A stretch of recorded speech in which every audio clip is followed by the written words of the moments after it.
Behold, in the body there is a piece of flesh. If it is pure and good, the entire body will be pure and good. And if it is corrupt and diseased, the entire body will be diseased and corrupt. What is the organ? He says, behold, it is the heart. So to cleanse your heart is also a means of reviving your relation with your Maker.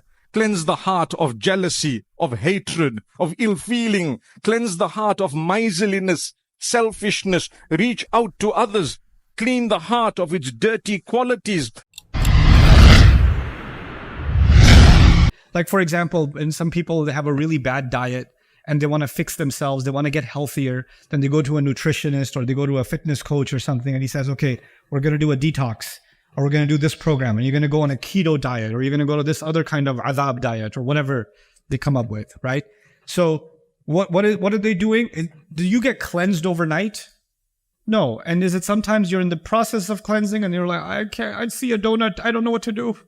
And then you go back and you dirty yourself again? So you make progress, then you fall, and you make progress, and you fall, and you make progress, and you fall. Overall, you should be making progress, but it's not like every day is progress. Sometimes there's dips, right? Some days are not as good as other days, but overall you're developing. And actually falling is also a lesson. And then you learn from that lesson and you develop again, and you keep taking more and more steps towards furthering. So that's spiritual development. And that's actually something that many in the Islamic tradition, we've talked a lot about purification of the heart, right? And the cleansing of the heart. And Allah talks about that in the Quran quite a bit. I have my own unorthodox view on spiritual purification. So I'll share that with you because I'm only here for a few days and then you have to deal with the consequences yourself. I do believe that what Allah revealed to us is right to the point. Like, Allah does not speak in circles, and Allah does not speak in abstract philosophy. Allah speaks directly. You know, the shortest distance between two things is a straight line. When there's a problem, Allah addresses the problem directly, right? So, for example, Allah says, well, okay, people say, how do you get taqwa of Allah? How do I get? Allah says, okay, start fasting and in month of Ramadan, and what's it going to give you? لَعَلَّكُمْ تَتَّقُونَ. So I was like, how's fasting going to give me taqwa? Well, you're going to learn to stay away from things that are even halal, and it's going to teach you how to stop yourself. And taqwa in the end is what? Stop yourself. So 30 days of stopping yourself might help you build a little bit of an ability to stop yourself from doing stupid things, from doing haram things.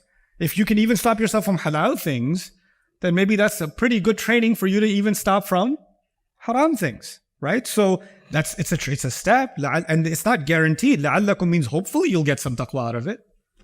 The hope is you'll get taqwa out of it. Okay, well, how do I know if I have taqwa? Revive your relationship with Allah by prayer on a regular basis, not just the 5 daily prayers. Yes, that is compulsory, that is a must. But beyond that, supplicate to your Maker, call out to Him, ask Him, humble yourself. Ask yourself, have I really connected with my prayer to my Maker? And inshallah, we can do much better when it comes to this. Be mindful of Allah and say things in a straightforward way. Just say exactly what you mean. What happens sometimes when you need to talk to somebody? Do you say exactly what you mean, or do you calculate in your head, if I say this, what's going to happen? Oh my God, they're going to hate me so much. I can't tell them. No, I need to be strategic about this. We have so much fear of people that it overrides the fear of who? Allah says, if you have taqwa of me, speak straightforward. Doesn't matter who you offend. Doesn't matter if you ended up siding with the enemy because you're saying the right thing. Doesn't matter if you were going against the loved one because you're siding with the right thing. Just say, if you're really fearful of me, just say the right thing. And then I will fix whatever situation there is. يُصْلِحْ لَكُمْ أَعْمَالَكُمْ. In other words, Allah does not give us some, oh, you must first climb on this mountain and you must sit under a tree, and until you feel the breeze, you will not know the truth of taqwa. Like there's no, like when people go to the sensei to learn Kung Fu and he says, just go up and down the mountain 20 times and learn this breathing technique before I even begin to teach you, or wax on, wax off before you can, There's no complicated stuff. It's straightforward. Taqwa is easy. You want to clean your heart? Easy. Don't do ghibah. That complicated? Don't talk about people. Don't slander people. Don't make fun of each other. Right? Give people's money back. Don't keep people's money. If you owe people money. فَإِنَّ ذَلِكَ مِن تَقْوَى الْقُلُوبِ. But you know what? What sometimes happens, and I don't blame the entire genre, but sometimes what happens is the thing that you should do that's right in your face, that the Quran is saying, do this and you will be spiritually cleansed, that's too much work. So I'm going to come up with some dhikr that makes me feel so spiritually connected. And when I listen to this nasheed, oh my God, I feel like so close to Allah subhanahu wa ta'ala. And like, you come up with all these exotic ways of purifying your heart. And the thing that he's saying, hey, do this and you will be good of heart. Nah. No. I need something more exotic. I need something more like exceptional. Something so special that this mentor of mine, who knows the secrets of the universe apparently, he's going to tell me those secrets. Then I will know how to cleanse my heart. This stuff, I believe, is what used to be the case before the coming of the Quran. This thing that some people carry the secrets to cleanse your heart and nobody else knows them, this was the mentality before Islam. This is what people that used to manipulate people in the name of religion used to do. And the Quran came to get rid of all of this.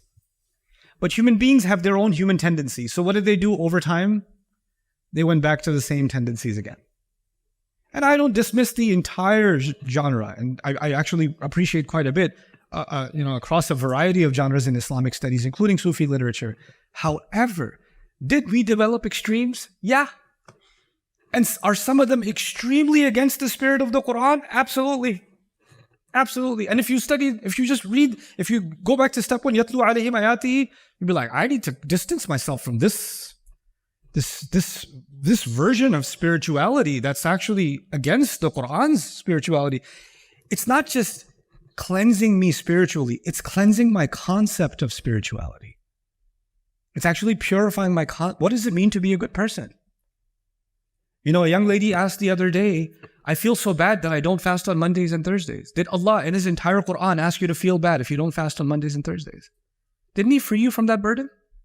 There are some things you should feel bad about. And I'm pretty sure Allah, the knower of the unseen and the seen, who guided humanity until the end of time, with His most perfect speech, would tell you, here are the things you should actually feel bad about. Right? So didn't He liberate me from all the other guilts that I don't have to carry? It's actually spiritually liberating. And make sure that you come closer to your Maker. For indeed, my brothers and sisters, if you would like success in this world to begin with, it will not come holistically unless you have a relationship with your Maker. When Allah Almighty speaks about the story of Qarun in Surah Al-Qasas, Allah Almighty beautifully puts it where the people remind him. Just those beautiful verses are enough for us to understand and to realize the importance of reviving the relationship with our Maker alone. Allah tells him, use what we have given you. Use what Allah has given you to build your hereafter. Today on earth, we use what Allah gave us to build our worldly life. We buy a new car, we get a new apartment or a house, we want to have new conveyance, we want to enjoy here and there, but Allah says, beyond that, that's not prohibited, but beyond that, use what we have given you, whatever we gave you, to build your hereafter. It's not only wealth. Sometimes Allah gives some of us, perhaps intellect. Someone is given a qualification. Someone is a doctor or whatever else they may be. Someone is in authority in their own way. Use that position. Use those possessions in order to gain your hereafter by serving the people, by humbling yourself, by getting closer to Allah the more you have. So listen to the rest of the verse. Allah says, don't ever forget your portion of this world.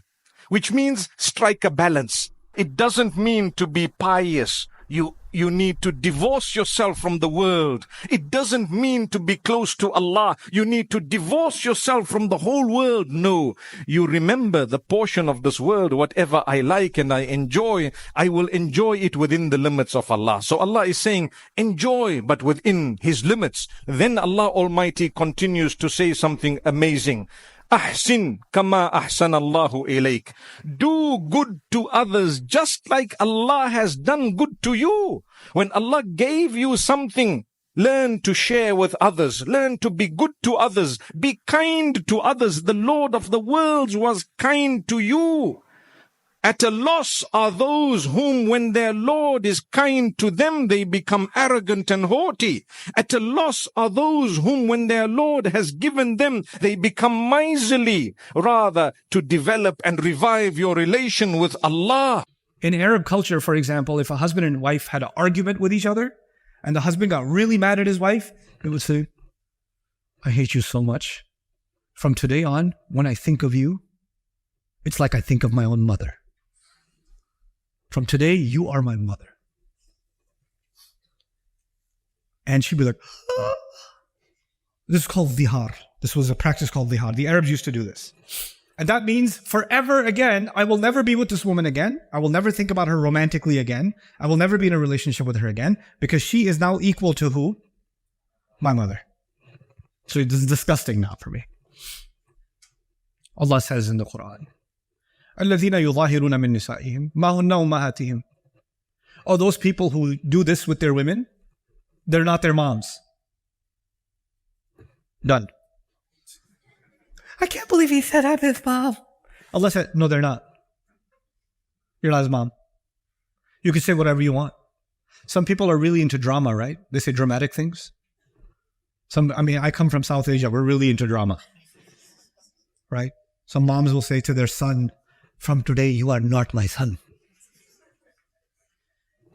I'm still your son. There. Can't change that. Fathers can say, if you do this again, you are no longer my son. Actually, I am. You can't. The genetics are still, yeah. I look like you, Dad. Look at me.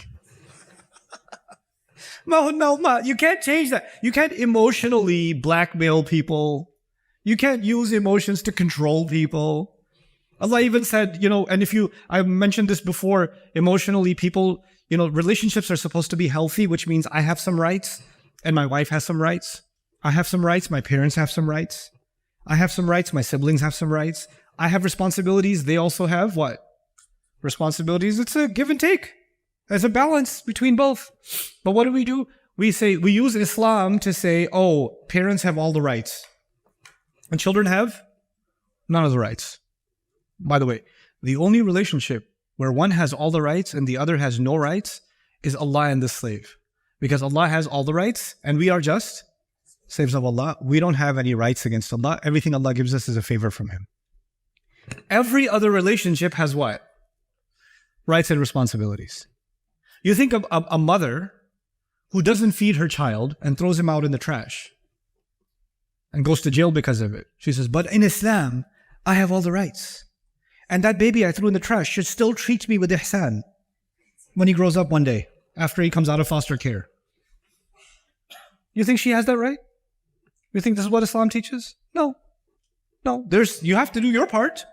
Even in the dua you make for your parents, for example, you say, Rabbi irhamhuma. My master, show them both rahmah. But you don't stop there. What do you say? Kama rabbayani, the way they raised me the way they nurtured me when I was small. But if they were beating you up when you were small, if they were abusing you when you were small, if they were abandoning you when you were small, if they were drinking alcohol and fighting each other and scarring you psychologically in front of you when you were small, is that rabbayani? Did the dua say, Rabbi irhamhuma? Rahma ma fa'aluhu. Whatever they did, it's okay. Ya Allah, Rabbi irhamhuma. Kama rabbayani, so read the Quran, bro. You know what that is? That's emotional cleansing. Why? Because now emotionally, you only carry the burdens Allah made you carry. And you don't have to carry any burdens and any guilt that Allah did not make you carry. There are some things emotionally also in our families and in our cultures, there are some things that are wrong. But they're not wrong in Islam. You know that, right? There are some things that are culturally very wrong, but they're not wrong in Islam. And when you do something Allah has no problem with it, completely halal, Allah has no problem with it, and you're doing the right thing, and everyone in your family says, this is wrong, we hate you, we can't believe you did this, you're such a shame, Allah will ask you, why Allah is actually not having a problem at all. You're having a problem, Allah has no problem. I'm well within my rights. I didn't violate anybody's rights. I stayed within Allah's shade of halal.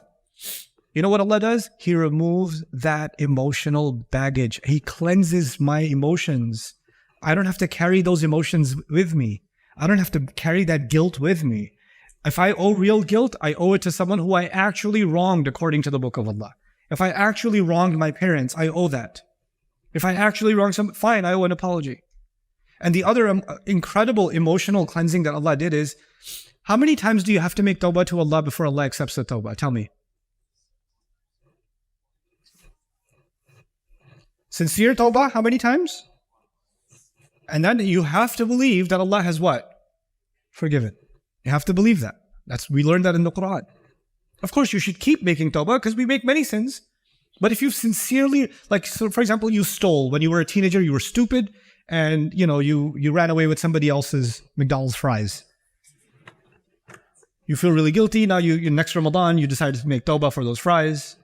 You're like, I'm going to make, I remember I ate 18 fries. So I'm going to make first 18 days of Ramadan, 18 different tawbahs. No. You could put the whole packet together and just make one tawbah sincerely. And you can move on now. You don't have to live inside that guilt. You understand? You can move on. Musa alayhi salam killed somebody. And he made istighfar to Allah. But did he keep on making istighfar to Allah? He made istighfar to Allah. That's it. Now he's doing good things. He's moved on. Because he's hoping that Allah will now forgive. That's it. What do? Human beings.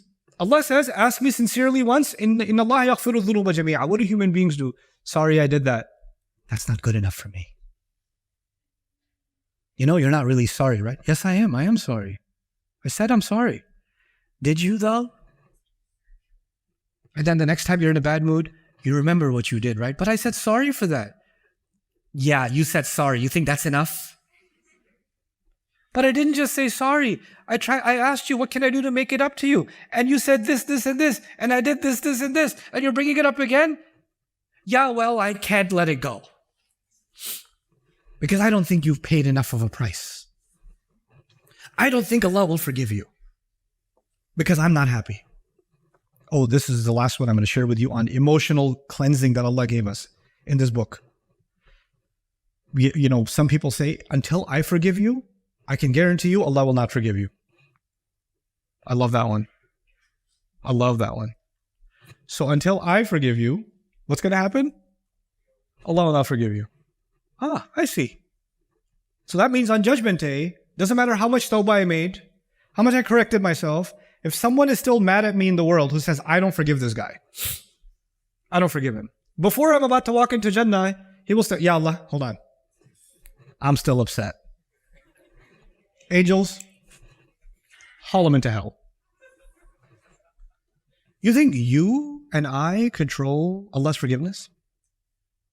I'll give you just one example to put me and you in our place. Just to put us in our place. Rasulullah sallallahu alaihi wasallam was in Uhud and he got injured. He got hit. He fell unconscious. He wakes up from unconsciousness and he says, كَيْفَ يَهْدِ اللَّهُ قَوْمًا? How can Allah guide a people that spill its prophet's blood? He was upset with the Quraysh who almost killed him. You know what Allah said to him? لَيْسَ لَكَ مِنَ الْأَمْرِ شَيْءٌ. You have no authority. You don't have no authority whatsoever. لَيْسَ لَكَ مِنَ الْأَمْرِ شَيْءٌ أَوْ يَتُوبَ عَلَيْهِمْ أَوْ يُعَذِّبَهُمْ فَإِنَّهُمْ ظَالِمُونَ. Whether He forgives them, accepts their tawbah, or He punishes them, and they are in fact wrong. وَلِلَّهِ مَا فِي السَّمَاوَاتِ وَمَا فِي الْأَرْضِ. Allah owns whatever's in the skies and whatever's in the earth. يَغْفِرُ لِمَنْ يَشَاءُ وَيُعَذِّبُ مَنْ يَشَاءُ. He forgives whoever He wants, and He punishes whoever He wants. وَاللَّهُ غَفُورٌ رَحِيمٌ. And Allah is forgiving. Allah is the loving and caring one. By the way, who was the one person in the battle of Uhud that caused the Prophet to bleed, actually? One person who turned the whole battle around. You know who that is? His name is Khalid ibn Walid. He was the strategist who saw the Muslims are in a weak position. We can come around, flank them from behind. And that's when everything went bad for the Muslims. What's his name? Did Allah forgive him? Did he become a Sahabi? The one who was the reason for the Prophet almost being killed. Right? Allah says, He forgives whoever He wants. He punishes whoever He wants. That's up to Allah. He can tell that to His Prophet. But you think you're going to tell Allah that your cousin's not going to get forgiven because you're still mad. Whatever Allah does with them, that's between Allah and him. You're dealing with Allah. And Allah says about Judgment Day, يَشْفِي صُدُورَ قَوْمٍ مُؤْمِنِينَ, Allah will heal the hearts of believers. Yes, there may be somebody who's caused you pain and that you feel like they got away with it. And maybe they'll just make tawbah, think, it's okay, I like this better.